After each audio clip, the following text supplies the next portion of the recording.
Oh, hello. I haven't waited to have my Yes, hand raised in the hello, air when Wesley. we go live. Yes, I had my hand raised. It must mean we are live. Good evening, everyone. And oh, hi, Disco. Yeah, you're right. Oh, I just got a reminder. The Rasco and Disco Chapter 3 Beer of the Year so far has just started. That's nice. Indeed, indeed. Appreciate a cup of tea, sir. Indeed, the same as last week. Some rosebush pre-show cup of tea. It's the only thing actually keeping me warm at the moment. Only thing is, it cost me 6p to boil a kettle. I just put up. Mm. Generally, just put another jumper on. I've got a jumper, a vest, and a cardigan on. My insides are not warm, so therefore I need to keep warm, or I'll die. And we don't want to have that on a live stream because that's just some weird, freaky shit. I haven't done any banners for the show today. And last week I done a load of banners down the things. I'm starting off with that one down the bottom now. Right, well, start making them now I because could we do are that now, live. couldn't I? Yeah. Yes, you could do that now. Anyway, let's crack on with the show. I have no idea if anyone else is watching. Hello, anyone else is watching? Please say hello, leave a comment, say hello, and all that lovely sociable stuff. Um, yes. Right, to begin with, beer talk and mention the latest video by Disco. Disco, you did a video. Great stuff, mate. Tell us all about it. Bit late to the Oh party, fuck as usual. yeah! I mean, you say it like I haven't done a video for ages because I haven't done a video for ages, and I finally managed Yes. to get one out. Mm. Which um, Well, whoops. what could go wrong tonight? What could Did go you hear wrong? that? Because that was the I microphone going from Massive Burton. Yeah, I did a video. uh-huh. Being that I was kind of the time of year, even though I was 2 weeks late, I did some pumpkin beers. Mm, Nice little roundup of three pumpkin beers. mm, I did a amber ale, a white stout, and an imperial stout. So mm. um, yeah, that's up there. Hmm. That's good. It was good, fairly good content. It went what, 16 minutes?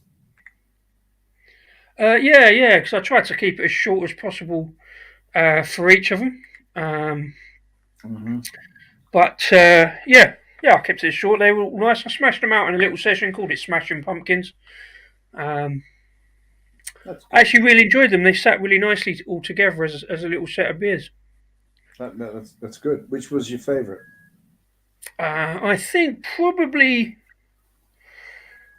it was going to be the S43. I think Yeah. because it was an imperial stout. I think they were all really good. They were all really drinkable, really nice together. Probably the pumpkin lure of the dark side, or the Mm-hmm. brass castle one probably because it was a white Okay. stout, so that was quite nice.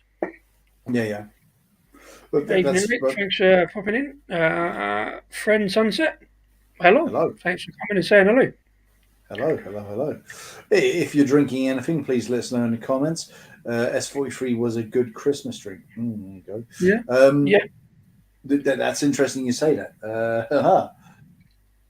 We spoke about S43 last week. I don't know if there's any news or developments, anything further with them.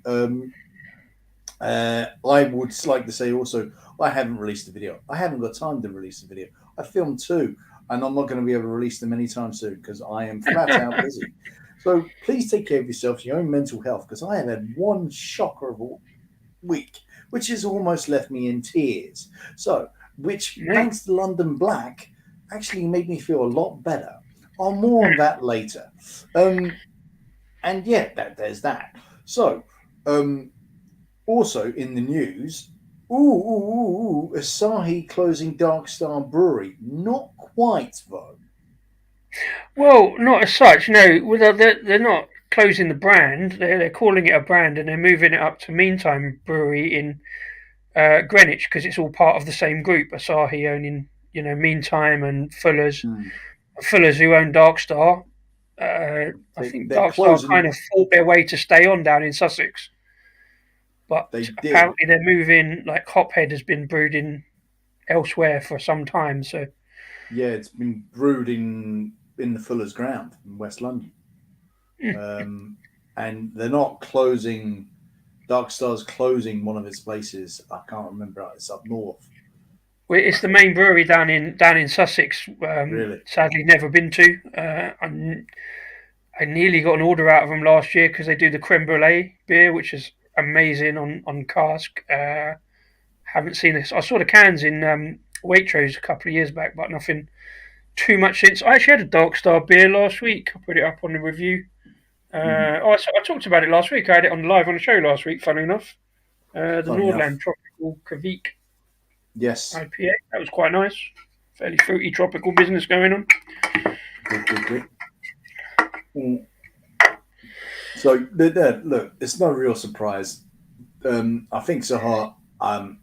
Uh, they've been pretty good for Fuller's, to be honest. Asahi taking over. Um, Fuller's took over Dark Star before Asahi took over Fuller's. So there you Hmm. go. At the same time, it's not surprising considering what the hell is going on in this financial climate. It's getting worse by the fucking week. It's ultra depressing. Please keep smiling. Um, Utter um, stuff and nonsense. what? No, no, that's what I'm drinking. It's a beer called Oh, Stuff and Nonsense. so Called from Fierce Beer and collab with New Zealand Beer Collective. He's got some New Zealand hops in it. hmm, Nectaron and Motueka, 5.5% New Zealand Pale Ale. A very good start to the show. It's not on my beer of the year list because this is the first one I've had of it. Uh, Not a big fan of hop heavy pale ales. It's not massively hop heavy, but it's got that Motueka kind of tropicalness going on. Are you backing out your first beer there, Rasco? I am trying, but I cannot get my directions correct. It's called the Pigeon Queen by some brewery called Anspach Hot Day. It's a Ah, six right. percent, American IPA. Oh, it's put it this way: Long live the Pigeon Queen! Our tribute to the groundbreaking American IPA and pales that kickstart the craft beer revolution. The Pigeon Queen is regal, bold, bitter beer. Three classic hops, Simcoe, Columbus, and Centennial, uh, drive a complex aroma, we'll see about that, of pine, citrus, and passion fruit and spice. A high level of bitterness balanced perfectly by a malt sweetness, resulting in a assertive, rewarding beer. Well, we shall see, won't we? We shall see. Let it out. Yeah. Let it out, let it out. Um, just looking at the show notes, what else we've got? Talk about the beer we're drinking. We're on that. Okay, well, it's a good thing I've got plenty to talk about. Gee, Luke's got a top eight for this year. I'm looking forward to hearing that because he's drunk a lot more beer than we have this year. So, Oh, has he? oh yeah, It's definitely, decent. without doubt, he's drunk more than he's probably drunk more than me in one sitting. To be honest. Hmm, fair enough. Okay, so That what we is getting? Just inspection update. Nice pour. brilliant for actually. It's very fresh and piney. It has got a very distinct aroma, netly almost. Yeah, it's quite nice. It's going to be better in spring, not this fucking cold weather. Um, oh, hello, smooth criminal. By the way, what are you doing Wednesday night? Wednesday night. Hmm. Darts, mate. Oh, okay. Unless you got any better ideas. Well, I'm afraid I can't join you because I'm going for dinner. Oh, lovely. Yeah, you like hobnobbing with the rich and famous, or what is it? What are we talking? Well, that little guild I joined last week, it has their annual award ceremony on, and I'm attending. Oh, you're right, people. Yes, the that's right. The British Guild um, of Beer Writers has their award ceremony, which one shall be attending, and one Excellent. shall be a hobnogging with people and probably looking very odd and out of place. But hey, I'll let you know about it next week. Well, and you haven't even written anything yet. Which award are you up for? Oh, I'm not. No, I haven't been nominated as of yet. Hmm. Well, that's fair play. If you get some good contacts, chat to some good people, that sounds like fun. Indeed, indeed. I shall. We shall see. We shall see. I just thought I'd put that in there. Me. In there, looking like Del Mm. Boy Trotter. You have to dress up smartly as well. You can't just rock on. Well, that should Um, be no problem for a well-dressed gentleman like yourself. Indeed, I do scrub up rather well. Big Cobtree, thanks for chiming in. Good to see you. Drinking Time and Tide's Urban Goose IPA, great brewery near Deal in Kent. Craig Putnam. Oh yeah. Time and Tides. I've seen a little bit out of, but not quite got around to yet. Again, mostly because Craig has been talking about them. Mm. Urban Goose IPA. Nice. So, mate, do you want to tell us about your beers of the year, or do we want to do it how we used to do it? Like I say one, then you say one, I say one. How many have you Well, got? I don't know. I've got at the moment. I mean, bear in mind these are kind of provisional. We normally do this in the summer, towards the end of the summer, but we've gone a little bit Mm. later this year. So I think if you'd asked me in the summer, I'd have had a fairly clear idea. But I said I had a list, and I couldn't find the list when I went to look for it. I wrote it on draft somewhere, and I think I've deleted drafts, and I'd had to go back through, and I was scrolling back through, and unless there's been posts deleted off like Instagram and stuff, and I was looking at the videos, I haven't had that many beers this year, or I certainly haven't reviewed that many beers this year. So I found it really difficult. I've got four on the list, plus a couple of like honorary mentions that I've really enjoyed. But how many have you got? Because last year Well, you had okay. like 13, didn't you? No, that was 2020. I Oh, cut it shock. down. One, two, three, four, five, six, seven, eight, nine, 10, 11, 12.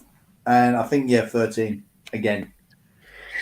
Okay, we had this discussion last year about beer of the year and what gets on your list. What are the criteria? Are there any criteria? Where do you?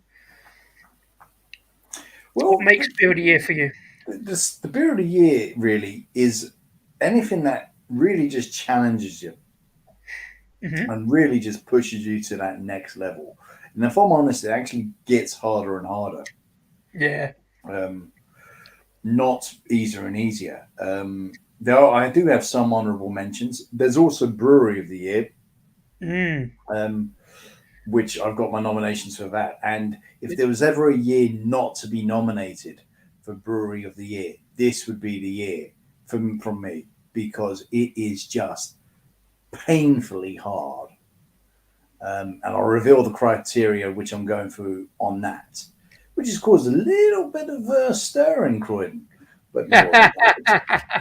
That's Um, really interesting. I found it quite hard, mostly because, like I say, I've probably drunk a bit less, so I've kind of got less choice. But my criteria, like yours, about challenging beers, but it's also about things I've just really enjoyed, maybe a little bit different stuff. It's made me want to go back to and try some more of. And there's some on there that I have gone back for more. That's why they're on the list. Maybe some. I think we've said before, like certainly my list isn't very mainstream, really. Yours is probably a bit more mainstream than me, I would think. wanker, wanker, wanker. Well, when I say mainstream, I mean like in the craft beer world. You probably do some of the bigger, more well-known breweries. You certainly did last year. Wanker. Well, you're gonna be unsurprised in what I've got for you then. Okay, well let's Um, start off on your list. Give me. Well, I tell you what, I've only got the four or five to well, 7 or 8 to talk about. You've got seven or what? eight to talk about. Well, yeah, on the list. I've got a couple of like honourable mentions that haven't quite made it into the list. Kick us off with honourable mention. Okay, so well, my honourable mentions are beers that I kind of want to be on the list, but haven't sort of been able to like go back to. Hmm. Um, This is fucking gorgeous, by the way. jolly good. Yeah, this I'm quite.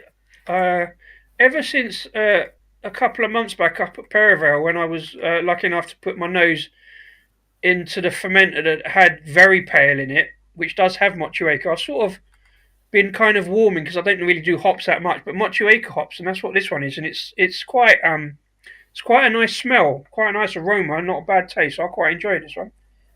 Hmm. Yeah, so honourable mentions for me. Oh, well, I start off talking about Perivale. Is the Nettle Pilsner, which you've had. I don't know if it got on your list, but because we were drinking it on draft fresh out of the brewery, it Hmm. was very, very good.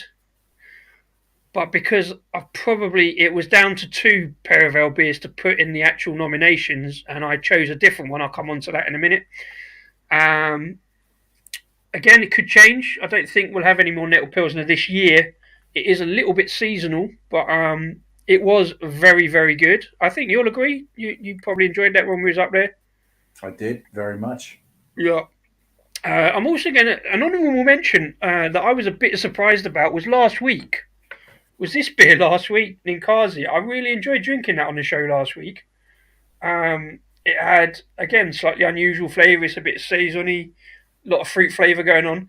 But because it's a big bottle, I'm probably not going to go back to it, even though it's really easily accessible up the supermarket. So while being in Kazi kind of gets an honourable mention, but if I go back to it between now and the end of next month, it could sort of bump up the list maybe.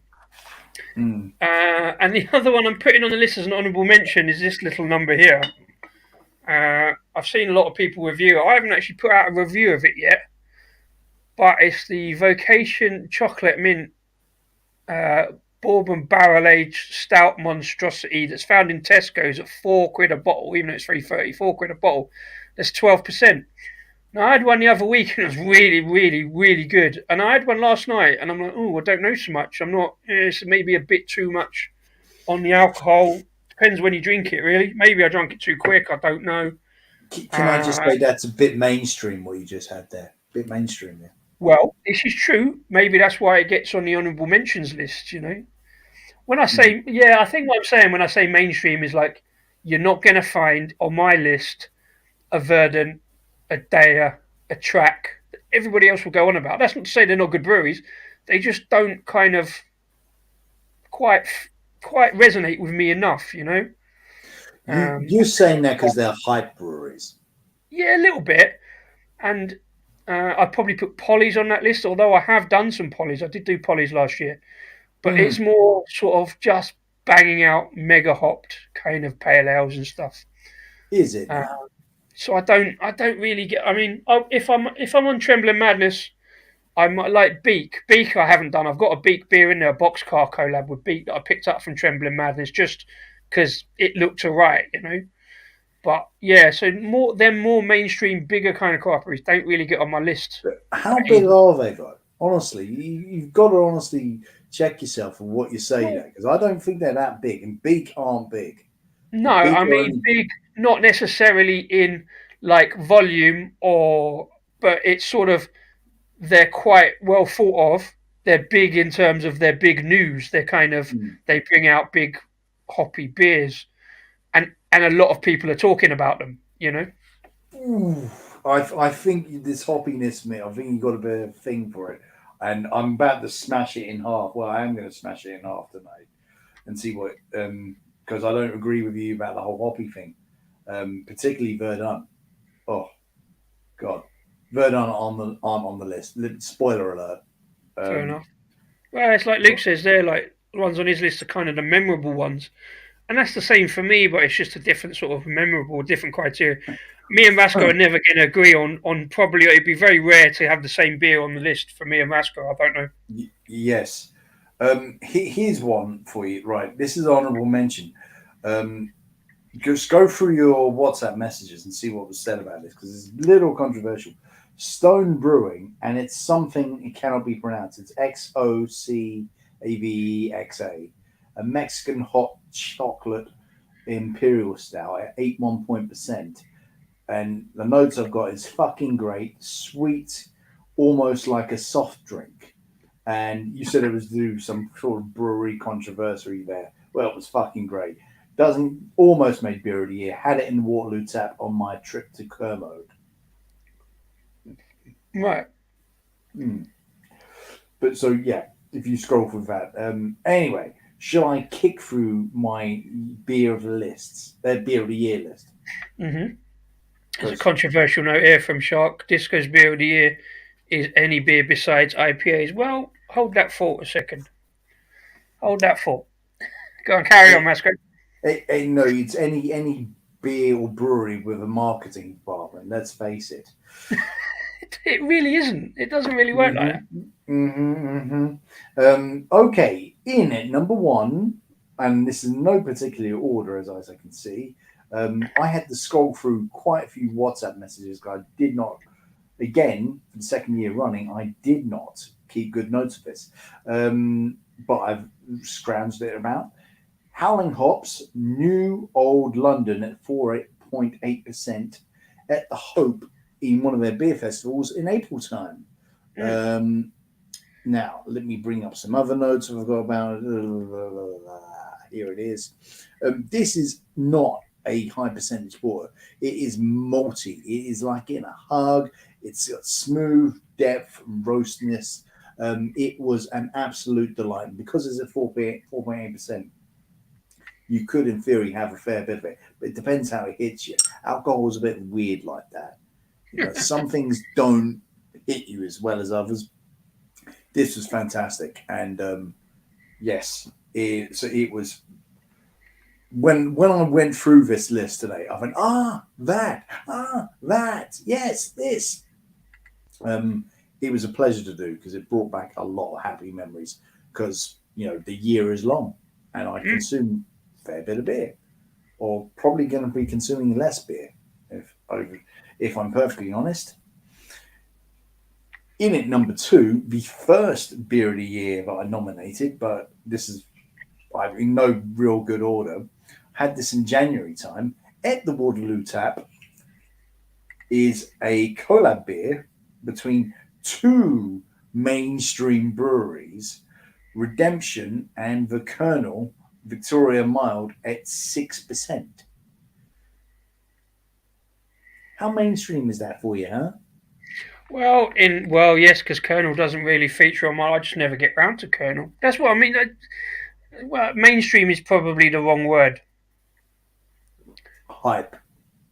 You hate hype breweries, just say it. No, it's not even My name hype. is Disco and I hate hype breweries. I, that's not even fair. I don't hate hype. I'm perfectly aware of where it sits in the craft beer spectrum.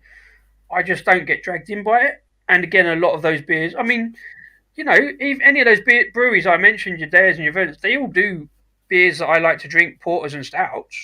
Probably less so, but I just don't ever seem to get round to them really.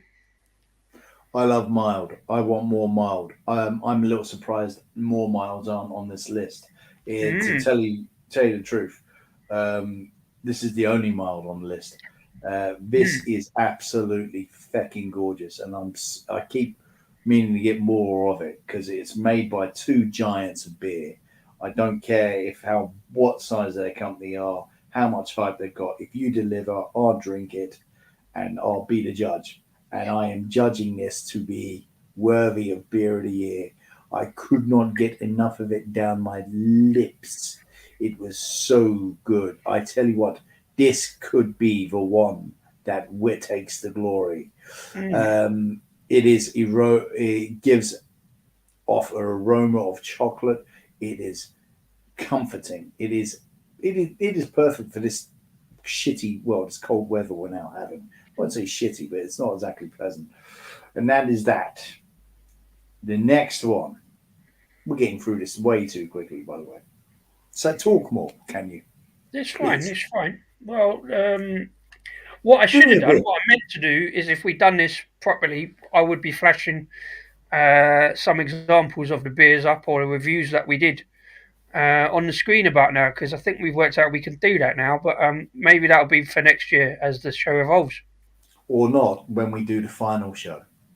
Whenever that is. Luke says he's got two lists. Now, that's a really good idea on tap and bottle or can. You could probably split your list down because you've done a lot more stuff on tap this year than I have. I would kind of struggle, although my nominations again have been certainly only having really been to Perivale and Creative Juices for tap beers this year. I probably would get some in there, but yeah, you've got because you've already mentioned some on tap, Rasco. Would you split it down into tap and can and bottle going forward because you're probably drinking less cans and bottles recently? Well, okay, let me now reveal number 3 on my list, which is which I've not is seen his relevant. list, by the way. I don't know what's on your list, so that was relevant. Thank you. Well done. The next one is Entire by Kronks, a local brewery to me. But now, if you look through our video archive, you will see me reviewing a can of Entire, and that's very good. The can is very nice. It's all tasty and nice and all that. But this nomination is specific only to Entire on cask, which I had at the Builders Arms in Croydon around about early March, late February time. I went for 1 pint. I stayed for 3. They did a lot in local areas, and I saw on social media what they were doing. I headed down because Kronks has won awards for this Rossiba, this particular beer, and it is cask glory. I'm telling you, if you see Entire by Kronks on cask, go for it. Do not back down. Do not hesitate. Then again, I did have it at the Ealing Beer Festival, and it wasn't so good because it was like 30-degree heat. But I also had Broken Dream on cask at the Ealing Beer Festival, and it was all right. But, if you find a good venue with Entire and that cask is fresh, go. You will not regret it, or unless you do, because you don't like stouts or something like that. So, Luke, yes, your point is valid. The reason I don't, I mean, I have to say it for that because it really was the next level. You've just got to be clear. Look, you forgot to say our little disclaimer. We can't be fair in this. This is not fair because there are just too many beers. There's too many breweries, and there's just not enough us. And that's it. So this is just what we have taken, what we've witnessed, what we've put on our palates. And there you go. Take it or leave it. Enjoy it. We're beertainment, not beer formation. You're always relevant, Luke. Thank you for chiming in. I guess everybody should, if they want, let us know what if they want, let us know the beer of the year in comments as well. It'll be interesting to see what everybody else is looking at. Yeah. I'd just like to point this out by Paul. There's a lot of missing out 10 bottles in a tap list. Yep, that's great. I say something. Paul, Yeah. you really don't want to look after him. No. I mean, I can look after myself, but no. Right. So that's yeah. Go for it. Talk. Well, Paul, I'm not sure if you've seen it, Rasco, but Paul has a certain vested interest in Creative Juices now. Yes. Is there on a more regular basis. So yeah, the plan is to get up there soon, Paul. Possibly during the week if you're there during the week as well. Might be a go. I know, like maybe some afternoon. I'm not sure if you're just there at the weekends or during the week as well. So. Right. I will give you a shout before I come up though, see if you're there, and we'll catch up with some beers there. Definitely. Let's not be shy. Why is Paul's vested interest? I'm getting a flashback from last week. Last week must have been a good show. Well, Paul's got a new career in beers and brewing with Creative Juices. That's still vague. Is he their marketing director? I don't know. He'll tell me, and when I go there and catch up and find out, I think we'll find out. But yeah, he's doing some stuff with Creative Juices. I don't want to I don't want to use the dreaded. Oh, there we go. I don't want to use the dreaded W word. But Paul's working there. Yeah, he's a new tap room manager. He's over there. Oh, Fantastic, Paul. Superb. In that case, I'll let you know when I can get up there. It's not far away. oh, I shall pop by as well then. Hmm. Fuck. No, oh, maybe. We'll sort it out. We'll sort it out. Why? Sorry. Um, I didn't know because Paul's not sort of like really put it out there. So like I was being a bit coy, but wasn't sure what the full SB was, but I know he was up there. So yeah, that's great news. Fantastic. very good. Excellent. Right, the next beer. Ooh. Black Forest, Mills and Hills, Cherry Choc Imperial Stout by Fine Ales and Farm Brewers. 9.5% in the Hope in one of their many festivals. They've got a festival starting up on Thursday, by the way. Mm. Their Dark Beer Festival. I will try to go, but put it this way, I'm only 65% sure I can make it, and that's not good odds. Um, for a festival which is down the 50 road ish. You do or you don't. Yeah, yeah. And this one was an absolute delight. It was one you could just sniff all night. Every single drop was heaven. Um, and it just glided down perfectly. I was, it kind of finished me off at night. I carried on, but it was just absolutely slam, wham, bam, thank you, man. Um, as when I go to the Hope, I give you pretty much commentary of pretty much Mm. everything that's going on as it's happening. Um, We'll get there. I might as well live stream from there. I might do that, but I don't think they would mind that. I might look like a dick to some of the people there, but I don't mind that.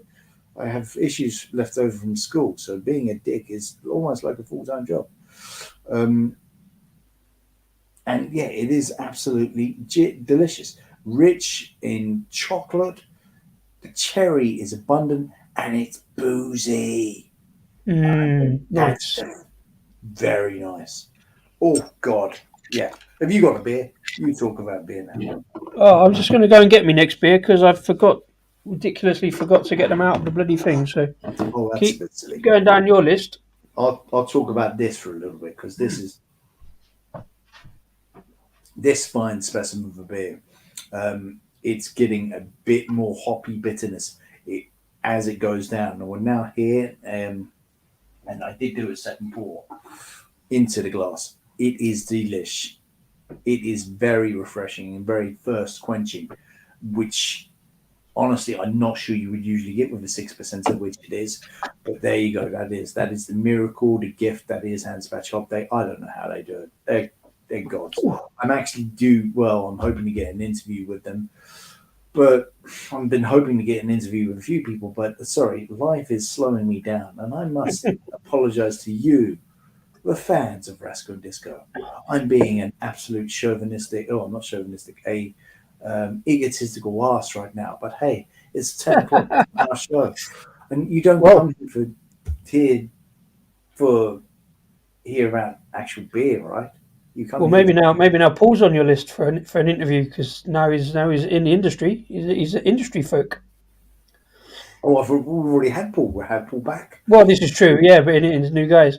Right, so I'm finishing off that one. Absolute stuff and nonsense. I've added the word absolute from Fierce Beer. Mm-hmm. Right, so how far down? How many more have you got on your list, Rasco? Quite a few. Right, so all right then. I'm gonna put a couple in from my list. Talking randomly about Fierce Beer, I think probably everybody's known have been going on about this one. Just a little can. Mm-hmm. Is available in 440s, but it's from Fierce Beer, and it's called May Contain Brambles. Oh, I think I banged on about this the month before last, but it was a bit of a surprise for me. I didn't expect that much of it. It came in a random beer 52 box I completely forgot to cancel, and I poured it now there. But it is, as the name suggests, and you can see from the colour, 5% Bramble Porter. And I enjoyed it so much, I actually went back to beer 52, regardless of what you think of beer 52, and bought another 6 cans because I really enjoyed it. It is now available on the Fierce Beer website in 440s. I haven't gone there yet because Fierce Beer is one of them ones I could spend 70 or 80 quid on all their range.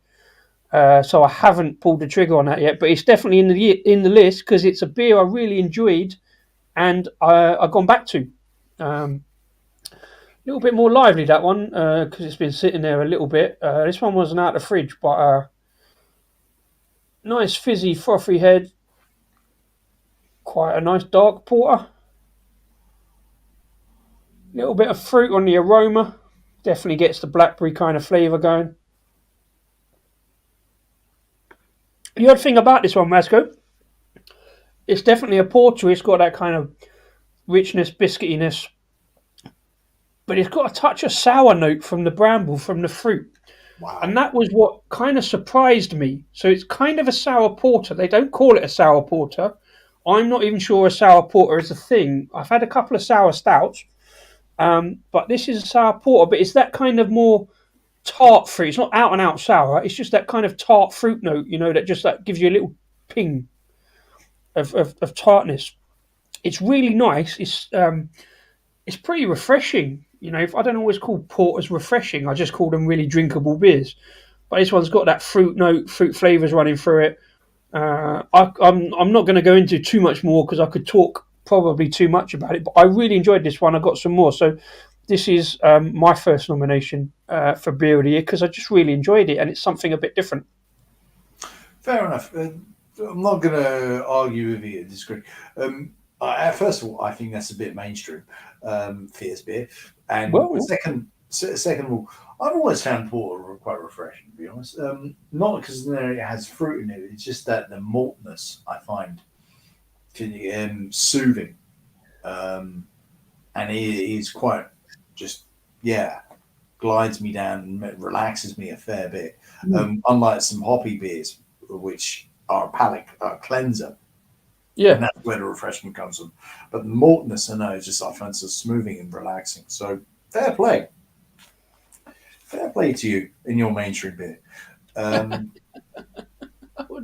Yeah, Fierce are kind of pretty big because they've been getting stuff out. I think they do a little bit of supermarket beer. Actually, they do supermarket beer because I bought that in Sainsbury's. So they mm, are getting out into a bit more mainstream kind of thing. So, but yeah, mm, it's they're something a bit not. different and unusual. It's not really a mainstream beer, although the brewery is.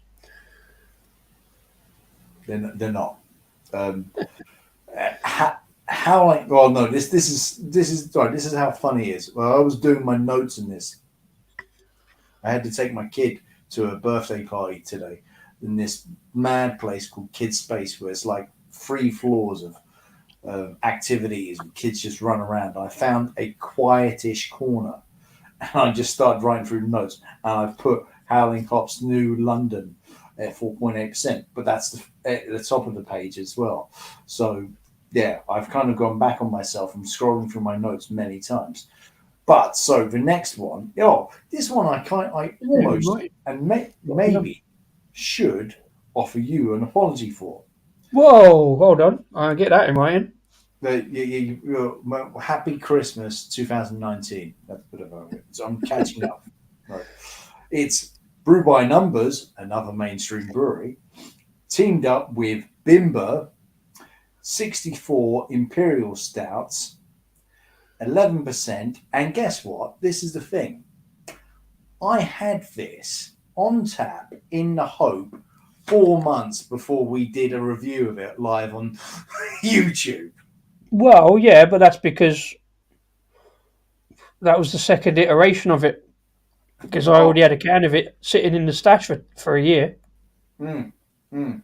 So there you go. I've had it, and I completely forgot I had it. You even told me I'd had it, and I was like, no, no, no, no. Oh, there's more of these forgetful surprises to come. By the way, um, so what else is to say? It's to give some, it's a collab between a whiskey brewery, a whiskey distillery, and Brew by Numbers. Have you heard of them? And Bimber, our mate at Bimber, has provided the casks, these whiskey casks for Brew by Numbers to make it out, and it is just sweet, boozy heaven. Mm, mm, mm. I wish I could inject it into my veins. It's that good. You may notice that it is all dark and all boozy. Are you really truly surprised? You will be. Mm. Um, so it is. It's just. It's that lovely tingly feeling you get going through your mouth. Absolutely fucking gorgeous.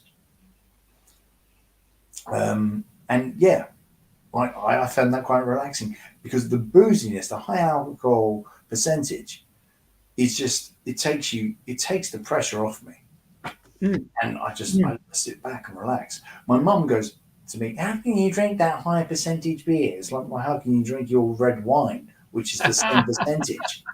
Um, Well, talking as you were of absolutely fucking gorgeous, Slurpy's in the house. Can see you, Slurpy Dave.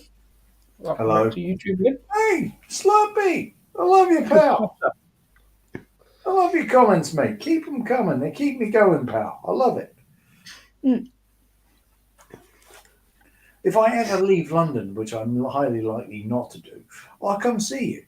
So, Mate, the Isle of Man is a Rasco and Disco holiday trip that needs to be done at some point, mate. That's on the long list of stuff. I'm, I'm, I'm not sure if I want to put this comment up. To be fair, from Paul, but he's taking a piss out of you rather than me. So mm. Oh, yeah. but Budweiser, I've never heard of them. Are they craft? Now, if you said Budvar, Budvar, no small brewery, owned by a government, by the way. mm. Um, okay, do you want to say one or shall I say one? Go on. No, you keep going.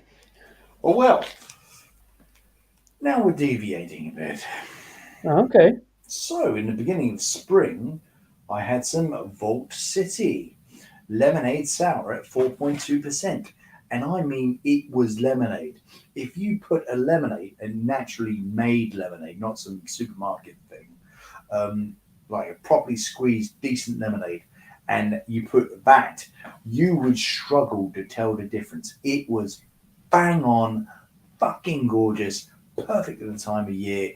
I wish I no, well, it was a bit cold the day I had it, but I was saying I need 30-degree heat, and I need to have this with my 30-degree heat. I did not have 30-degree heat, but it was fucking refreshing as hell. It converted me to sours. And Paul, I know you're not a big sour man. I would buy this for you, my friend, to see what you think. Because Well, now, Rasco. In that case, you need to try Very Zesty from Perivale, which is also a very good. I call it a sherbet lemonade sour. I have, Have you? or not. Does it go up Was that against the that Vault custard City? one? Is that custard one? No, no, no, no, no, no. That was the rhubarb and custard. Ah, No, they got a lemon sour. It's quite a. It's more subtle, but it's kind of like sherbet lemons in a mhm. glass. Okay. Breaking news! Breaking news! Slurpy Dave is watching live origami on Sky on pay per view. Did I tell you I used to own an origami company, but it folded? Boom, boom. Anyway, yes. So look, I had quite a bit of this lemonade, and it was brilliant. In with another one, Vault City again. Are they mainstream? Um, Well, I would say so. Yeah, they're in supermarkets, aren't they? I think you're using the wrong terminology of mainstream. I know what you mean, but they're in supermarkets. They're well thought of. They are doing some top beers, to be it, fair. But go on, carry it, on. it's not me who thinks they're mainstream. Um, Vault City Peach Mango Sour, 4%. Mm, Um, there's a video of this of me drinking this on YouTube. It looks like old orange juice. It leaves pulp like freshly um, mm, squeezed orange juice. Um, it becomes more like orange juice as it goes, and the booze just drifts off in the background. An old friend of mine from high school saw this on YouTube, and he was like, "I want some of this. Please give me some." You can find it, mate. Don't worry. And it was just brilliant. I got it from the Clapton Craft beer shop in Clapham Junction, early spring. Clapton in Clapham. Yeah, Clapton and Clapham, go figure. That's got to be confusing, that is. Oh, totally. But hey, oh, I've wasted some paper on my notes. And yes, that was absolutely, as it travelled down, it just became more delightful. And because the travel down of it was so good, it had to get a nomination, as is the same with many beers. It's all about the journey. 45 minutes. I don't understand that joke, Slurpy Dave. You might have to expand on that one. Do some I love this one, though, Paul. Opened a mirror factory near me. I can see myself working there. Unlike the unscrupulous glass factory, I saw right through their plan. That cracked me up. Sorry, just I love terrible puns and jokes. And once me and Slurpy Dave get going, and then Paul chimes in as well. I'll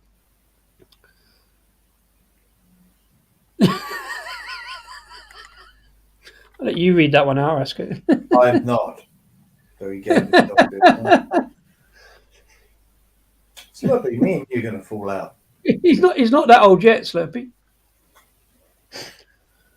Indeed. Indeed, I'm older than Disco. It just feels like it. Yes, it does. So, did you hear? I can hear you working there. I'm going to read this. I can see you. Yes, you tell me about some, because I'm actually got through this list. I haven't got through this list as well as I'd like to. But there's still more to come, more controversy to come. Well, I've got a couple. Oh, that reminds me, I forgot to get the next can out. It's in the box over there somewhere. But I'm actually going to put this on the list. I probably should have shown it. In fact, I think I can show it. Let me see if we can do this sharing business again. Sharing? I don't want to share. I'm selfish. No, watch this. See if this works.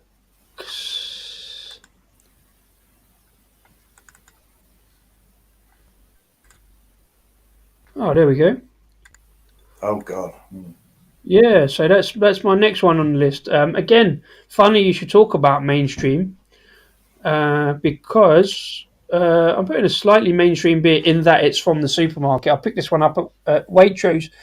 I just kind of really liked this photograph that I took up on our on the hill of it. I think I shortly after joined a live stream walking home from that, but I just like that. It's called "Wanna Go to the Sun" by Lost and Grounded.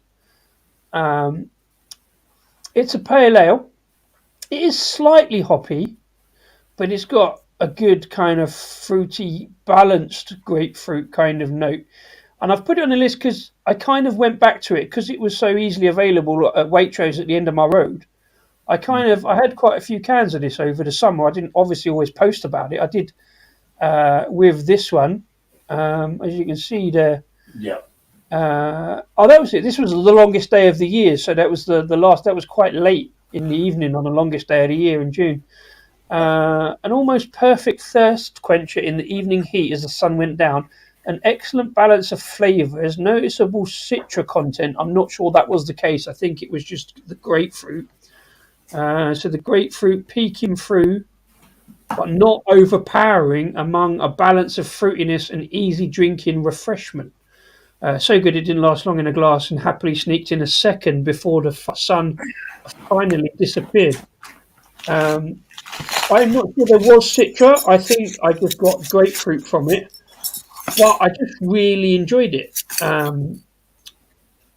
Especially as I was quite surprised at the grapefruit content. And I always say, it's like what Shark is saying about me not liking IPAs, mostly because of the citra or grapefruit kind of notes on it.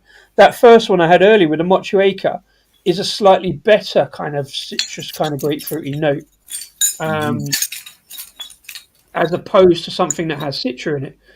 Um, there we go. Oh, brilliant, Paul. Paul says generally one of the best beers I've had this year. Perfect pale ale from Lost and Grounded. Yeah, again because it's not my kind of thing per se, but I really quite liked it. And it was like what 350 a can up from Waitrose. It's up the end of my road, so if I was just wandering, I wandered up to Waitrose now and again, wander around the beer section, and I just end up picking a couple of them up. It's just something I can just not really think about. I can just sort of drink. Um, What Waitrose, that indie shop, you know? well, it's a bit mainstream, isn't it? Can we get away from the mainstream? I'm just going to unpick your logic. You know, Waitrose, is leaving Croydon. They're pulling Really? out Croydon. Yeah, mate. Wow. It's got Wow. so fucking bad down here. I'm having discussions with politicians to try and wake them up to get them to do something. Um, I mentioned this last week, and it's still ongoing. And I will continue to fight for my Croydon beer as long as I can. But I've got to admit, it ain't easy. Mm, And that's that. And there'll be more of this because there will be some developments in the future of what I shall be doing. mm, Um, I'll be honest, with the way things are going, I'm going to be absolutely, totally honest. I have actually contemplated shutting down Rasco Disco, leaving it to quit alcohol completely.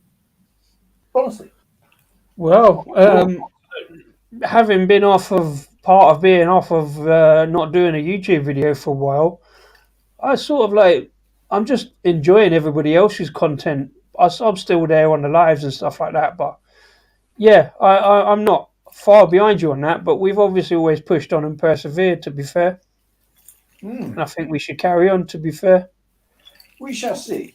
But the mm, next few months shall determine the future of Rasco and Disco.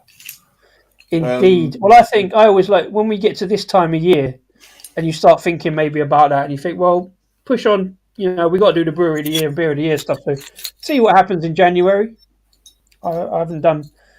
I haven't done a what's it? What's the one they do in January? Not sober January, not sober October, Dry whatever the one in January. January is.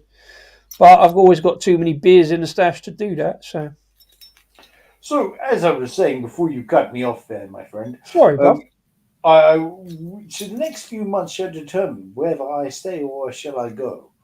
I do not know what is the future or what it holds. It comes down to this: beer or physical fitness. Can I do both? I'll be honest.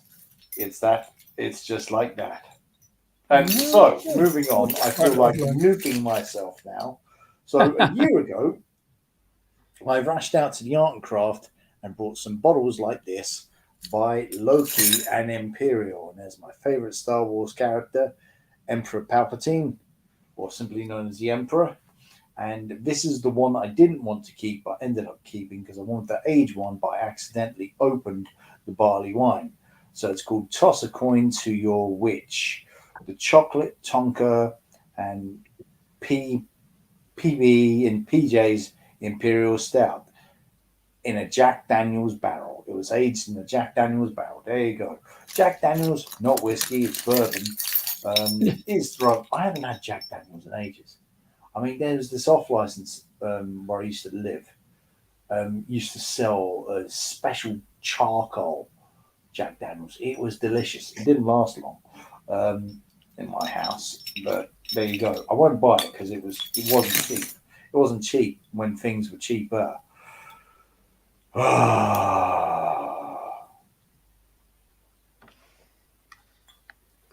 We shall see. But Oh, anyway, I missed that one. yes, continue. Oh, Tartarus, I did a review on them. You They're did, very yeah. good. Oh, I I missed only this one paid. from Dave as well. Certainly, Dave. His favourite breweries: Marble, Track, and Odin. Well, I was talking about Track earlier when I was Odin. Odin, not heard of them.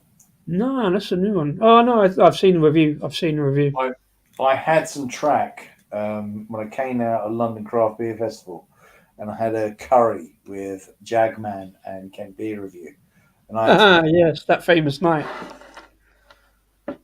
Which famous night?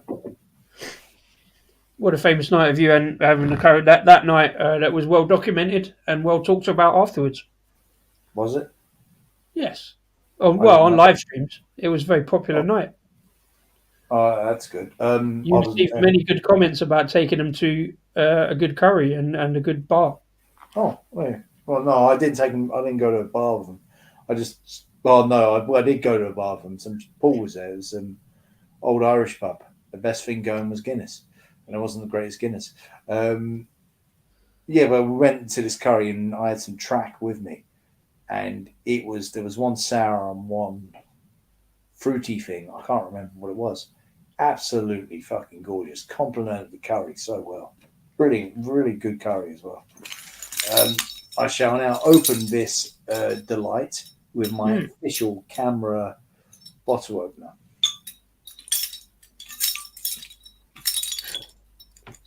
How much are we doing for time? Okay, 35 minutes left. Still got breweries of the year.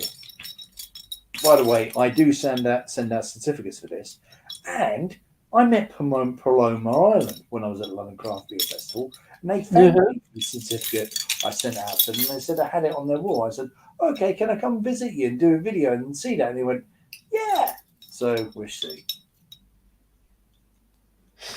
Or a But little bit of anyway, contention in the ranks on the comments there, Rasco, about you calling Jack Daniels a bourbon. this is bourbon.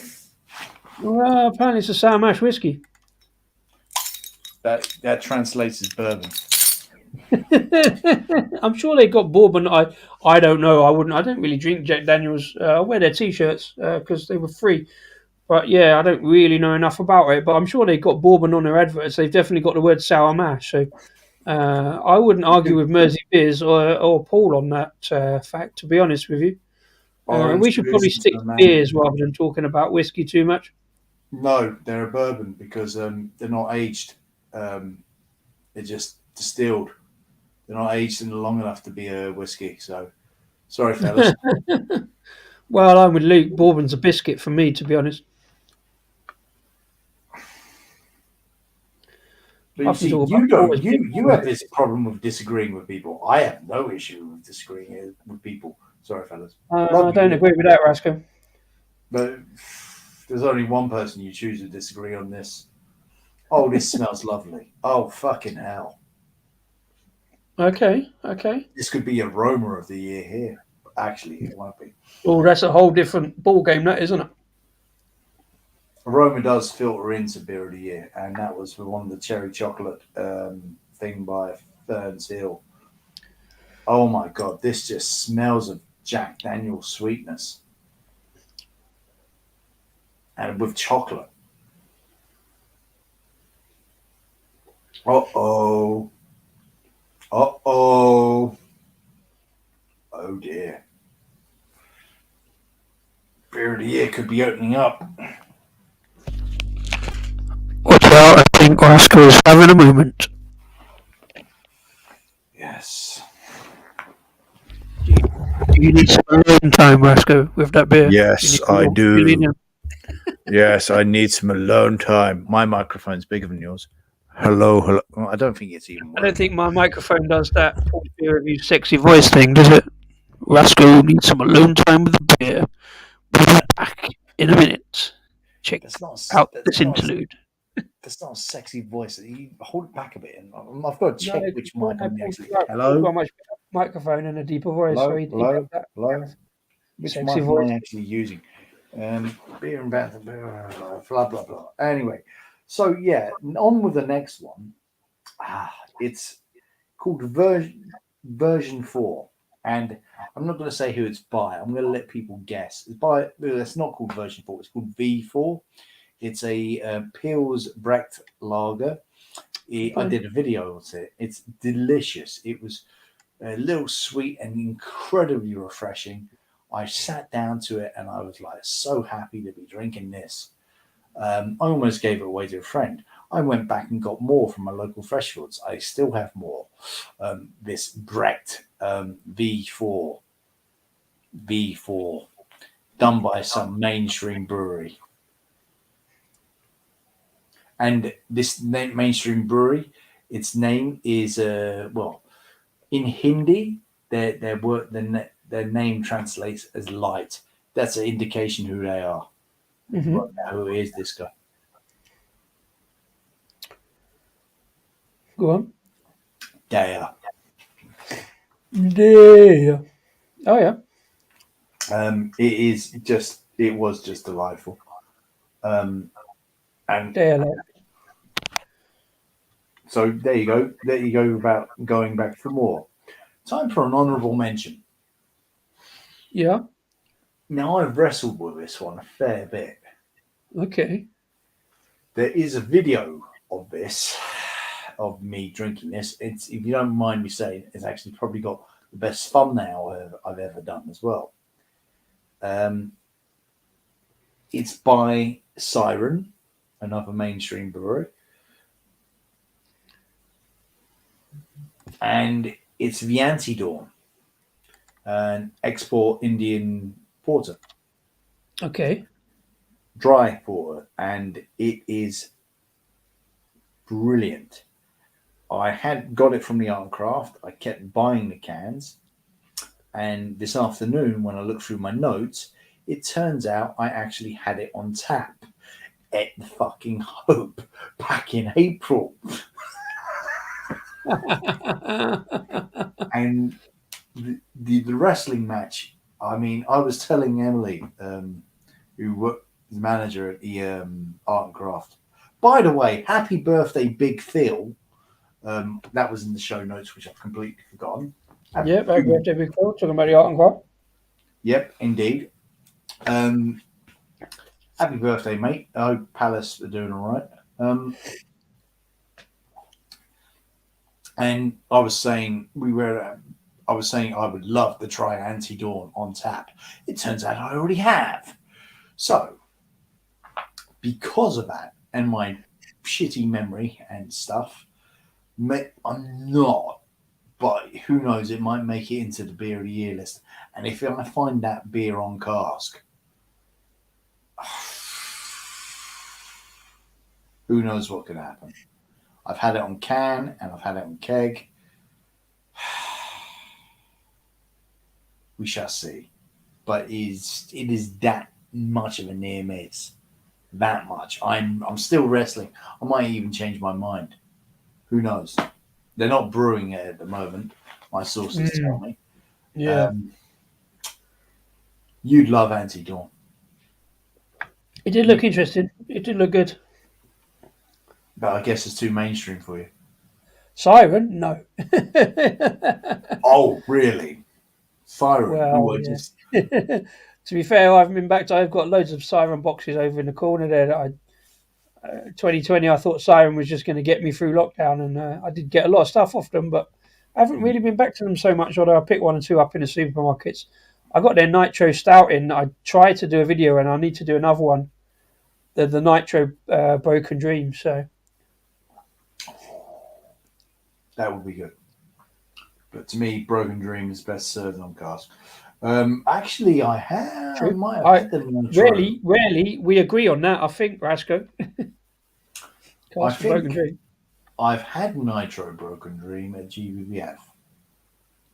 Oh, fuck. My memory's worth shit. Yeah, possibly. Okay. Yeah, and the Neptune. I saw those Imperial Stouts from Neptune. I had a look at that briefly. Some of the cans look pretty good. Hear the sirens. Booze heaven. Great shout. All right, I have one, two, well, a couple more. And we've got 30 minutes left. All right. In with a local, sort of. Yes, a local. And scratch update, Brock. A lager, a German dark lager with British ingredients. Okay. Which is fantastic. Notes on this. Okay. It is the Brock is actually it's a collaboration beer of theirs brewed with Martins. The Brock is a celebration of grain, the foundation of every beer, using British malt. That's it. And it's robust and deep amber lager, yes, inspired by the great Brocks of Germany. It is got hints of chocolate malt and rich and bit toasty blackcurrant fruit spice. It just got better and better. I've done a video on it. It was absolutely delightful just to sit back. Only regret I didn't have more. I said I was going to get more. I didn't get more. I'm crying about it now. Um, Crisp and balanced. It was just perfection in a can. Um, Ambitions again. Try it on tap. Had it in can. I mean, the reason I don't. That is mostly the reason I don't divide this as much. If I do Yeah. specify how I had it and the requirement for it to how I had it. I mean, going back to the entire by Kronks. Yes, I would only nominate it if it was on cask. God knows what Brock would be like on cask or on tap. Yeah. Yeah. I suspect it'd still be positive, but it would change the game a fair bit. But I can't keep just ticking it and going across. I can't have three categories. I just we've often spoken about we should have what should win for mild, what should win for sour. I just can't do it. It's just what I have. Beer is beer, and I love the diversity of beer.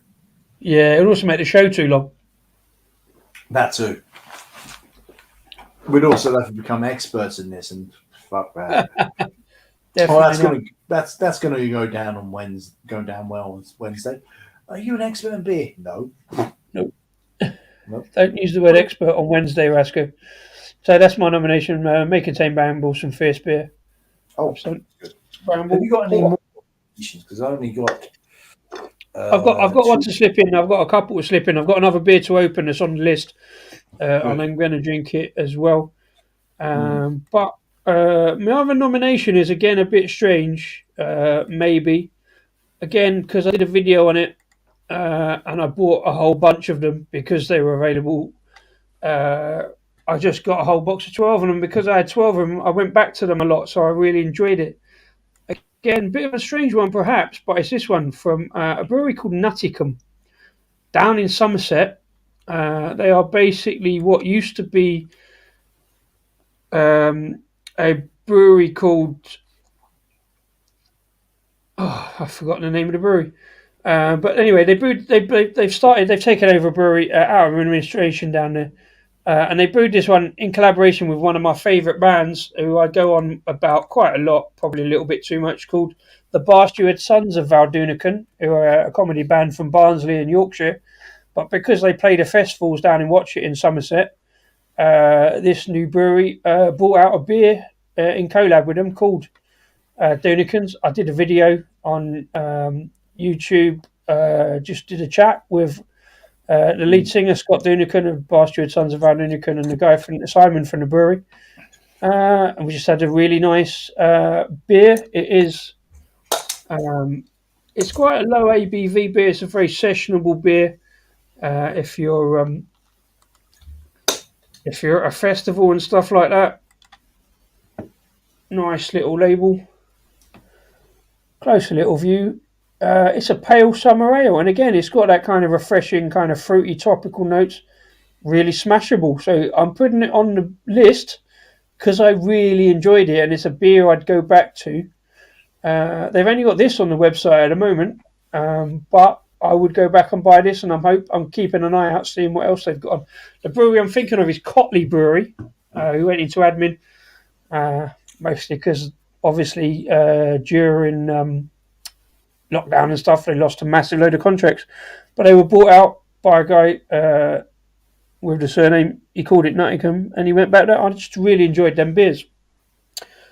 But the next nomination I have, and it's a bit of a difficult one for me because, again, I know you're putting beers in with, your local breweries, and it's what we do because you have them the most, so you probably know them a lot more. So because I said earlier about Paravel and the Nettle Pilsner, my nomination from Paravel is going to be this one, the Very Breck oatmeal stout. I might have banged on it to your bar quite a lot. Or despite what that label says, it's not 6.6%, it's 5.5%. I haven't had this in bottle yet, so this is kind of a first, but it's an oatmeal stout, massive grain bill as you'd expect, probably knocking on 200 kilos in the mash tun. On keg, it's just on a pint of it. It's just I've been describing it as liquid chocolate muffins, but it's got a bit of coffee going on. It's got bundles of chocolate going on.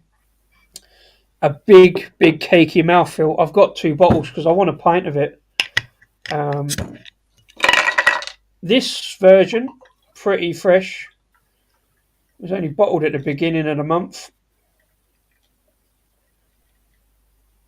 Not so much, plenty carbonation, but not so much of a massive head on the bottles there. But looks pretty good. Plenty carbonation going on. A big chocolate note.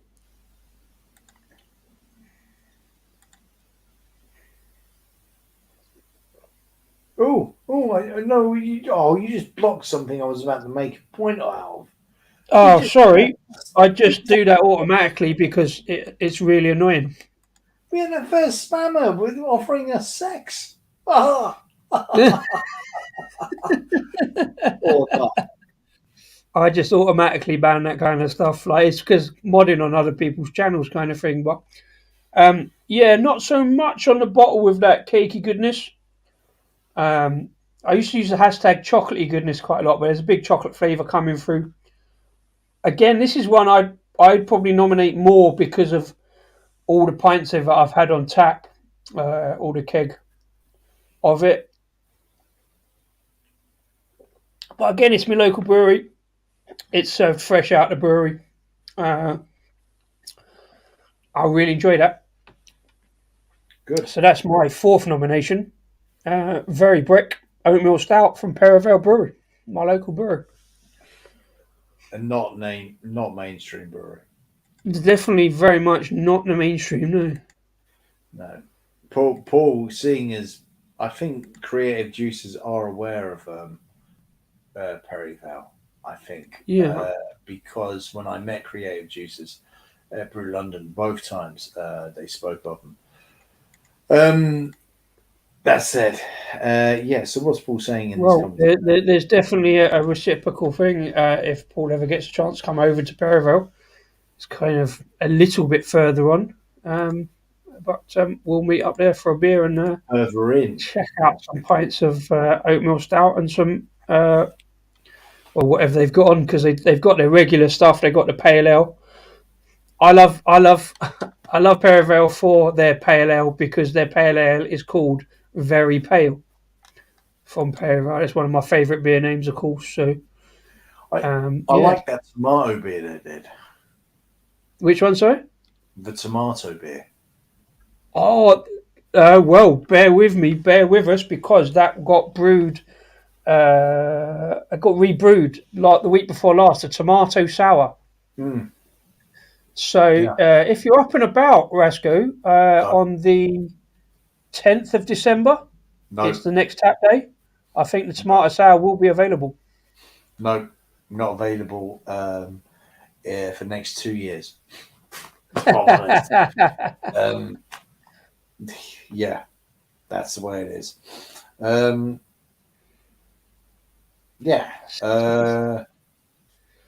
Bro, the next one is Polly's. Sorry, hang on. Oh, I didn't put this one up on the backup screen. Polly's August. I can't even. No, Polly's Against the Darkness, 11%. Christmas spicy beer. It was a bit tough on the mouth, but good tough. A good spicy, good bite to it. A nice sting. And I had it in April time, not at Christmas. So they just, the Hope just had it in their, they just found it in their cellar. And they thought, oh shit, we better put this up. And they did. And it was absolutely delightful. There is a lovely picture of it I've got, and I shared it with you. And I just had to mention the Hope really kicked ass of getting nominations. Um, it's more of a keg year, if I'm honest, which is some kind of sad and disappointing than it is for cask. But at the same, it is what it is. Times change, and we move on. If I'm honest, I want to put this out to the people watching, and feel free to disagree. I don't mind if you disagree. I enjoy it. Because I always respect what people think, and we're just having a beer, right? Boozy beers are better in keg than they are cask because keg has a bit more of aggressive buzz to it, and I kind of drink boozy beers for that. My response to that would be, in general, I try not to generalize like that.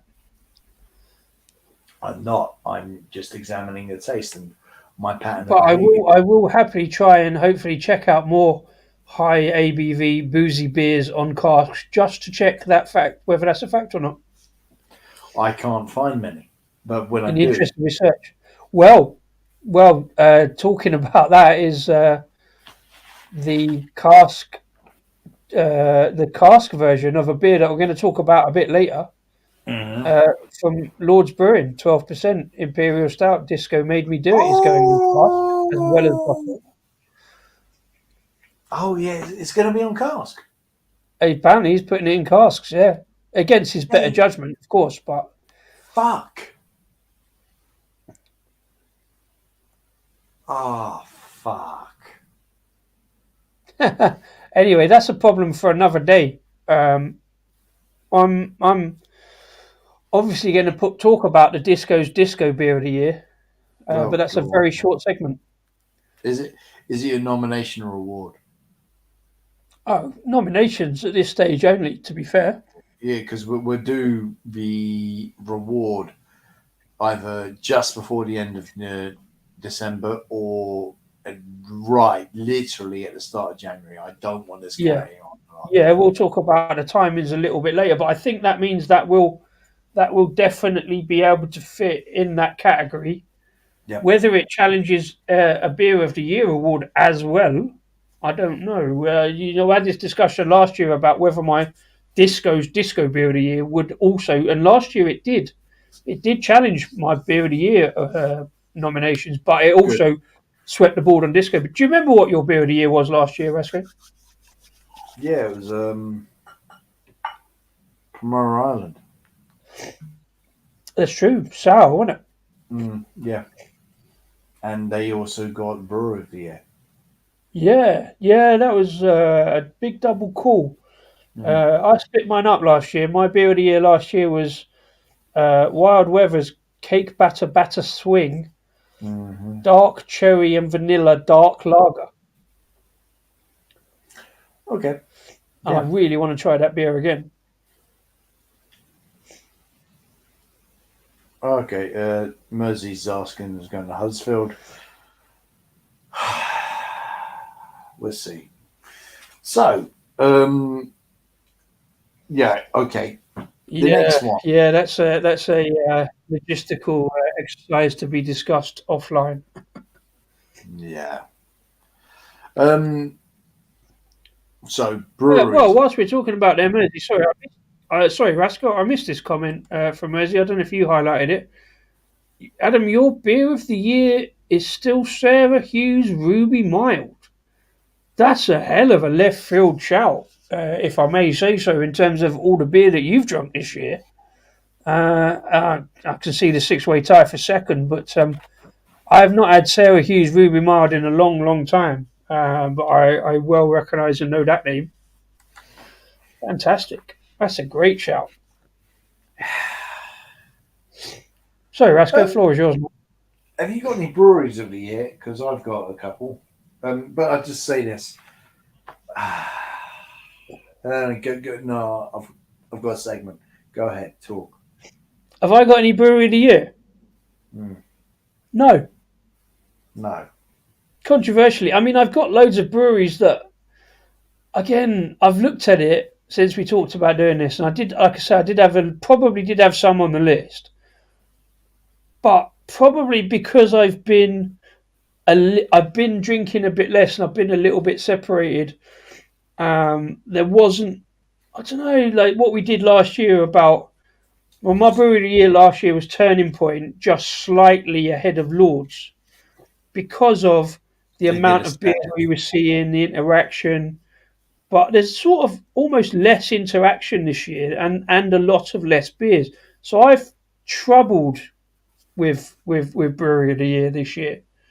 Um, I'm going to cop out and go all of the breweries I've interacted and drunk beers from this year because it's such a massive task. I'm not quite sure what my criteria for beer of the year is easy, but my criteria for beer of the year is a bit more difficult. That said, obviously I've got this real difficulty with um, is it Perivale because I've been up there so much every tap day, and I know what they do and I like what they do. I guess well, Lords is a contention having that great story of saying putting them into second place behind Turning Point last year, which resulted in John going right. I'm going to do a beer called Disco. Made me do it, and he said if I don't give him, he actually said if I don't give him 5 stars this year, he's going to get a pot of Vaseline, and I cut the comment after that. Um, so I suppose Lords is on the list, Perivale is on the list, and so is pretty much every other brewery. It's quite a difficult one for me. That, Brewery of the year. that's just nonsense. You just pick one. And look, I'm going to pick one for you. I'm going to pick Perryvale because you're there and you Well, can't no, shut well, up. we're not doing. We're only doing the nominations. So for Right, me, I'm nominations are Perryvale. You've nominated Perivale Perryvale. and Lords. Congratulations. Right, Yeah, I can't. congratulations. I could put Turning Point back on the list, but they won last year, so I'm kind of taking them off. Even though we've had good interaction with Turning Point this year, and they've got some good beers. One of the beers I was still trying to put on their list this year. The custard series, pink matter custard, yellow matter custard was brilliant this year, and they had a 9% chocolate custard version. But because it was only that one very short version for their birthday, I'm like, oh, I didn't buy enough of it. I should have bought a lot more. See, people in the comments lot more easier to decide. By looks of it, Mersey Beer says Polly's is his brewery of the year.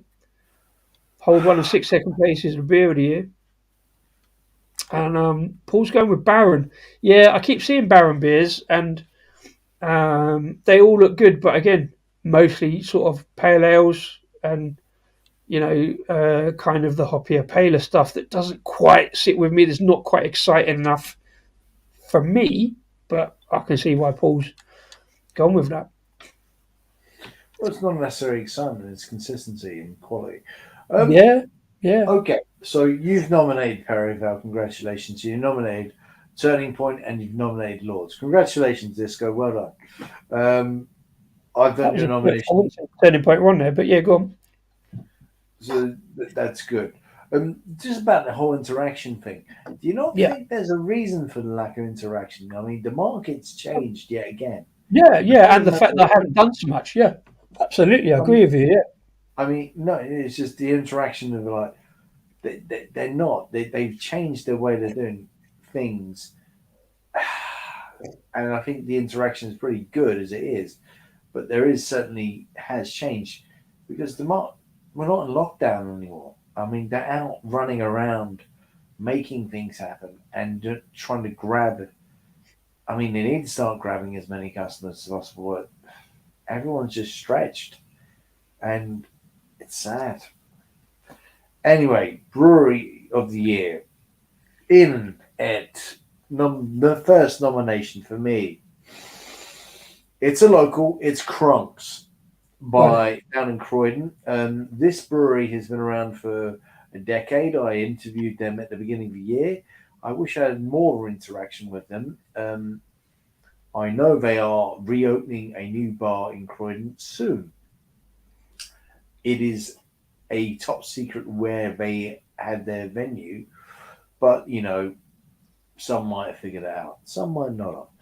I wish them well with that.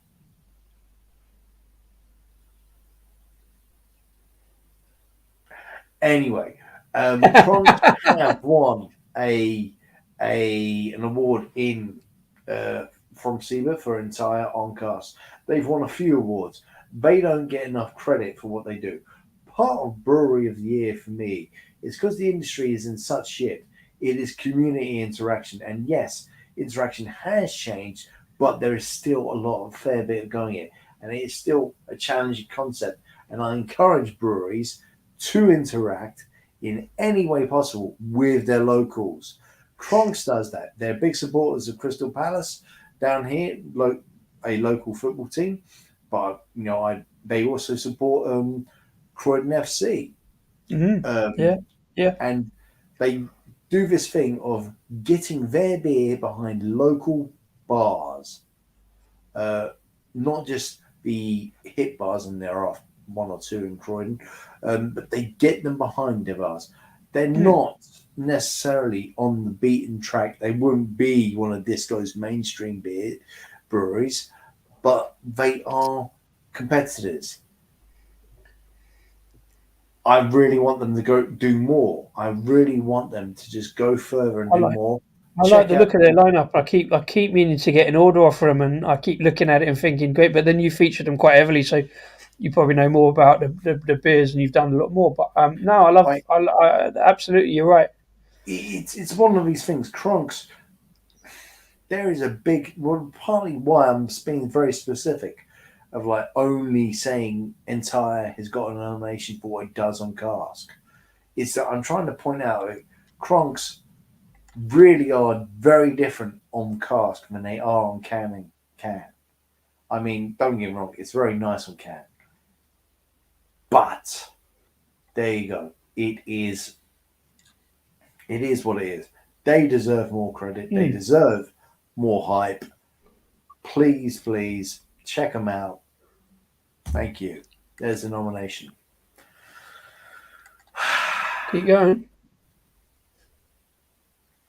In for the second nomination, if you remember the Beer of the Year show on New Year's Day, January 1st of this year, I mentioned a story how Kevin, the manager of the Art and Craft, head manager, the owner, in fact, um, said, Rasco, why is Anne Spatch Hop Day not nominated? And I said, well, I like them, but why should I? Because London Black. Because they're out there putting out a beer uh, which is like changing people's conception of Guinness and what Guinness can be and what Guinness should be. And since then, I nominated them that day as a joke. But the fact is, London Black has gone out there and it's just grown and grown and grown. This is interaction with the community of Croydon and beyond, and creating their own Anspach Hop Day community because it is literally reaching people. It is changing concepts. It's in restaurants. It's all over the place. And I think it's kind of right, but also wrong to compare London Black to Guinness. Guinness for me, right? I don't get me wrong. I like Guinness, but it has all of its taste on the first bit when you first sip, and then there's nothing. It's like this cold water thing going down. And even with the coffee Guinness, London Black fulfills taste on three levels from the beginning, the middle, and the end. And it's a malty, it is rich. I can't get enough of it. I was feeling pretty pissed off with everything in the world on Thursday, and I had one pint of London Black, and it cheered me up.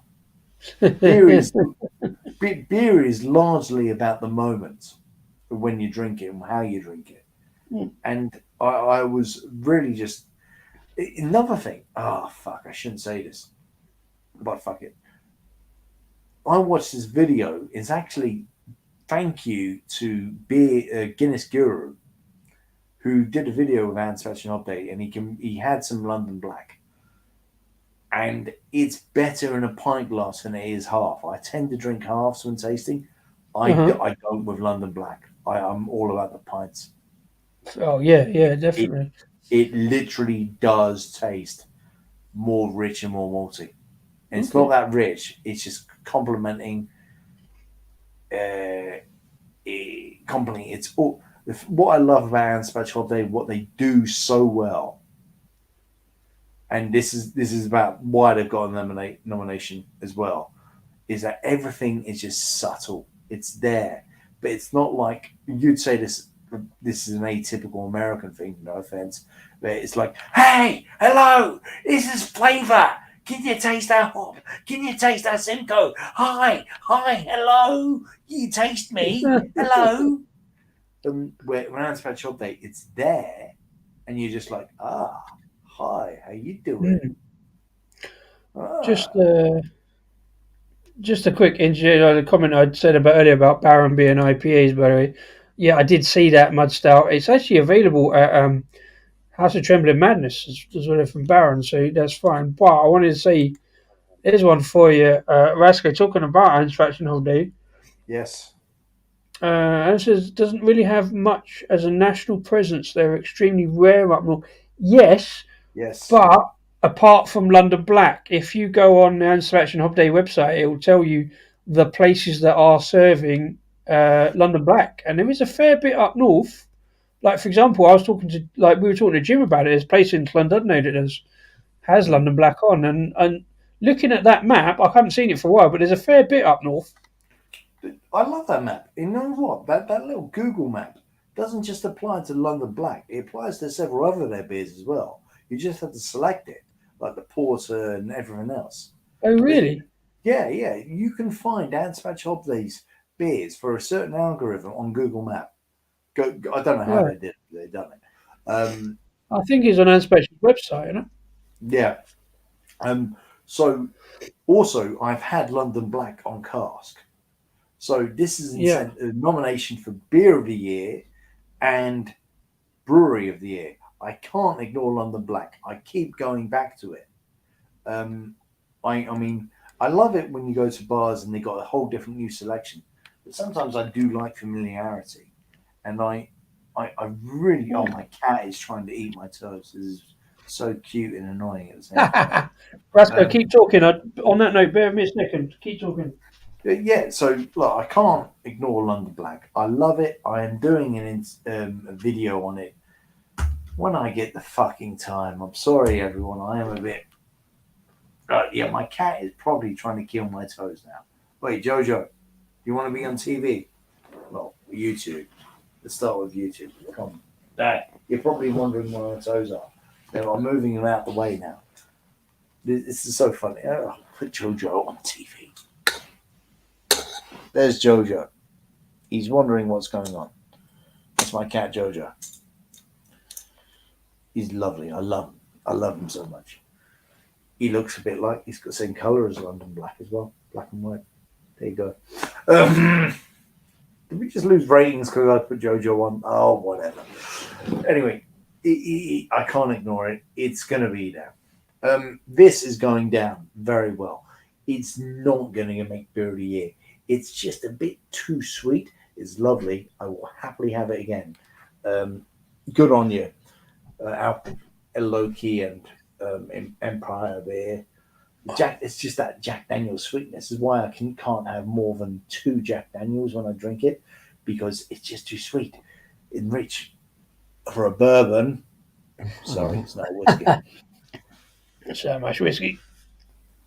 But about that Mersey beers, why Ansbach? Yes, Ansbach Hop Day is not found much up north, but the whole point of London Black is to create inroads um, for the brewery to keep being recognized, being known, to changing things, changing standards.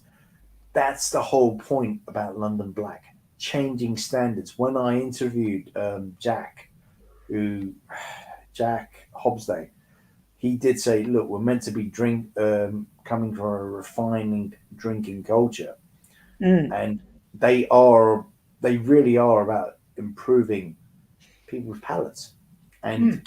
not necessarily going all hoppy into the future, but actually by looking into the past, they are doing regular um, posts on social media educating people on porter and why it's an important drink of the UK and particularly London. And they're doing that in collaboration with John Cornell, something Martin Cornell, sorry, the beer historian. Mm. And they're just just small paragraphs, and you can learn so much of that. So I have to give them a nomination for really pushing beer forward and expanding a much wider community. Uh-huh. Mm. Absolutely. Absolutely. Oh, it's a third nomination. And we're 5 minutes past time. Oh, fuck it. That's fine. Well, Well, yeah, we did try to keep to an hour and a half, but we've still got half a dozen people watching. Thank you very much for putting in all of us, and we'll just keep going, I guess. Well, we got well, more to talk about. How many more nominations have you got? uno. Let's hear it, Rasco. What's your final nomination for Brewery of the Year? The third and final nomination. Now, let me be honest. No, I'll be honest afterwards. Is Lord's Brewing Co. Now, the reason for Lord's Brewing Co. is quite simple. Lord's Brewing Co. haven't got a beer of the year, but the beer is very good. There was this thing going around a year or two ago saying, no, some of their beer tastes like soap water. I don't think that's necessarily true. No. Um, and I like Unsinkable Moskva. I like um, Night Stalker. I like that they're primarily a cask brewery, which is so bloody risky to do in this climate. I like Sleeper. I've had I really like their beer. Hmm. I like the interaction and the community, the grassroots community, the business model that John is doing, and that's what it is, and that's fine. But he's primarily basing on YouTube and just interacting people, and it's very personal to him. It's a very genuine, personal feel to it, and I encourage breweries to. I mean, most breweries do this in their own way, but if you're not doing it, you've got to do it because you're small and you're against the odds as soon as you start. Follow that example from John. John regularly says YouTube saved his business. Keep that in mind in these times. So, for the quality of beer, the boldness and the ambition and the crack, Yeah. Yeah. Lords. All right. Well, in a rare occasion, I think we've both got the same brewery on the brewery of the year list this year for much the Well, same reasons. well, I had to nominate them for you, but yes, okay.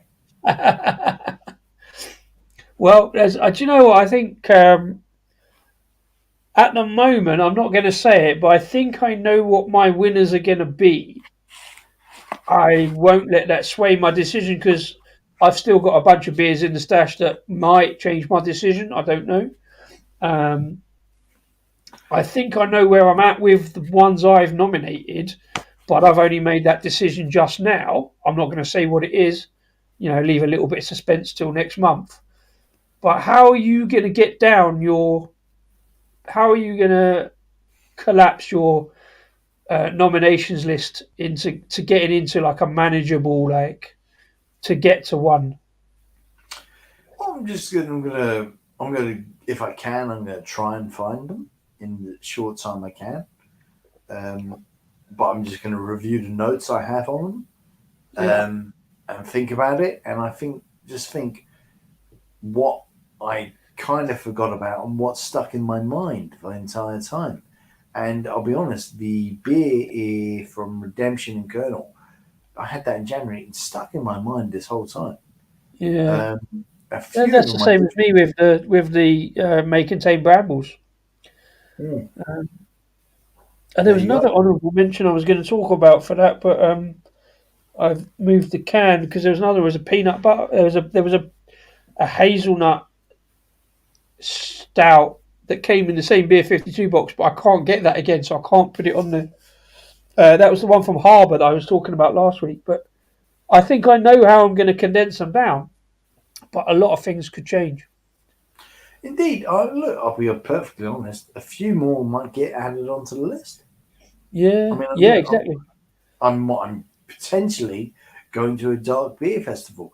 Last time I went to this dark beer festival, I couldn't add anything on the list because I was getting over COVID and I couldn't taste a thing. Yeah. So, Okay, um, can I just put I'll just put a little finish to the end for now because as you know I always like talking about these disco beers, and I've tried to oh put it off yes, so far, but yes. I'd always do disco's disco beer of the year, and I often take beers out of the beer of the year list because I like to put them in the disco. But I have got two nominations for disco's disco beer of the year. One of which I think would sit in my beer of the year. Um, There was one from America, Fremont, the Disco Wolf. There was kind of it was an IPA, but it was a double IPA, but it was more of a West Coast. And again, I just moved the can away. I shouldn't do it, but so that is going to be the nomination. But this one isn't decided yet because the nominations can't be finalised, as I think you know. But the one up till now, I do discos. I got this stupid thing for everybody who doesn't know that I collect beers with disco in the name. So if you see any beers with disco in the name, do let us know in the comments. I did it in July, around about my birthday, and I had five, and there were some okay beers, but there was one that stood out. Um, and it's this one. I'm going to show you. It's called. It's like again massive 750 bottle. It's called Disco Nap, and it's by a brewery called Pretty Decent Beer over in North London, and it's described as this is a brown bread Baltic porter. Now you love a bit of Baltic porter. Now I didn't I realize. I thought do. it was just a porter, but it's a Baltic porter, and the flavors in this were absolutely phenomenal. Like brown bread, nuttiness, burnt toast, brioche. It was just like it just Wow. hit hit the senses. I got it from Wishful Drinking up in Rickmansworth, and I need to go out there and see if they've got some more. I've not been there yet, but when I do go to Creative Juices, I might swing by and see if they've got another. I just loved it. This is a nomination for my beer of the year, apart from the fact that I generally take the disco beers out of beer of the year and put it in there. So up till now, that was gonna smash disco's disco beer of the year easily. Um, but as we've said, with John from Lord's Brew bringing out disco made me do it. And also, Luke, as I said last week, but I've seen the artwork now, Luke's bringing out a beer with his local brewery, Three Brothers, Mm. called Backroom Disco. It's a 4% lager, but I'm really interested to see what brings up that. So that's another two beers in the Disco Day series off the Disco collection that will come at some point next month. So that's going to confuse the issue on the nominations. So that won't be finalised until we actually do the award show next month. But that is a fantastic beer. Even if it wasn't called Disco Nap, I probably wouldn't have bought it if it didn't have disco in the name. But if I had it, it would have. It really smashes boundaries, really smashes flavours. So that's my nominations, and there are some to come. Also, I've got another version of Vampire Disco from Neon Raptor. That was my last year's Nice. Disco's Disco Beer of the Year. The peanut butter jelly, strawberry, cherry, red currant, and black currant sour. and that nearly smashed my beer of the year nominations apart. But I put it in the disco beer because it was the best disco beer I had last year. So that could, and I've got another one. I've got another lager, disco lager. And if I find any other disco beers between in the next 3 weeks, that will change those nominations. So I'll just put that in at the end, just to make it official. Yes, well, that is fantastic. Um, there you go. That's it, ladies and gentlemen. That is the beer and brewery list. It's a tight one for me when it comes to brewery of years. It is based on bit on business models completely, and not just. This is the thing. I got into a bit of a debate with Emily, the manager on Craft, and she said, "Why aren't you just basing it on breweries who are just consistent?" It's like, if that were the case, quite frankly, Omnipolo would might walk away with it every single year. Well, yeah, I'm still not really that much into the Omnipolo, but Have you tasted yes, any of their yes. beer? There's a quick shout, Mercy. Yes, I've avoided generally disco ciders because Discovery is the name of an apple variety. So some cider companies generally call ciders disco. Wild disco cider from Kent. I might put it in at some point. I might just add it up. Like in the summer, I had that. What's it? Disco baby. Was it watermelon vodka thing? But I put it in there. Uh, I put it in there just for the fun of it. So yeah, I will put ciders in, but I can't really win beer of the year. But yeah, The, I will try them at some point when I run out of other disco beers. what Omnipolo you done then? Sorry. What Omnipolo you done? Or Uh, are they too mainstream now? I have had one Omnipolo beer, the one that was in Morrison's last year. Right. Okay, you've not really tried Omnipolo. Oh no, Um, God no, they, no, no. oh, fuck me. They're going to rock your world, mate. They're stouts. They're stouts and pastry stouts are, yeah. Yeah. Um, Well, we'll um, see. but we'll see. That's all, folks. I want to go to bed now. If I'm honest. Fair play, Um, sir. Let's call it a day there because we've done nearly 2 hours. We were going to try and do an hour and a half, but yes. we never do things by the rules, do we? Here at Rascal and Disco, it never works out, but we always have a laugh. Thanks to everybody who's popped in the comments tonight, who's joined in, added chat, listened to us waffle on, and let us know about your beer of the years. Yes. Fantastic. Next week we might have a guest. We might not. We'll see. Okay. But we'll be talking if we are back next. We haven't got a plan for next week. If this guest Ooh, doesn't lead show contender. up, we'll see. Brightside. I've never heard of Brightside. I'll have to check them out.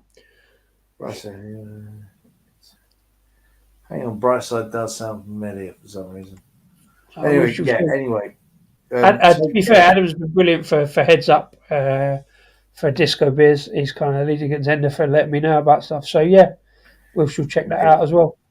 Yeah. In the meantime, enjoy the rest of your Saturday night wherever you go. There's some other lives going on, so we'll probably pop over to other places. Well, you won't. You'll go to bed. But Yeah, I'm going to bed. well, cheers, Rasco. Thanks for Bye. your company and your beers and your chats. Yes. Cheers, all. Bye Enjoy the bye. beers. Believe enough to lose control. Yeah, it's still on the t-shirt. Oh no, you can't see it there. No, no. There you go. There it Oh, is. Believe enough yeah. to lose control. Cheers, Bye. all.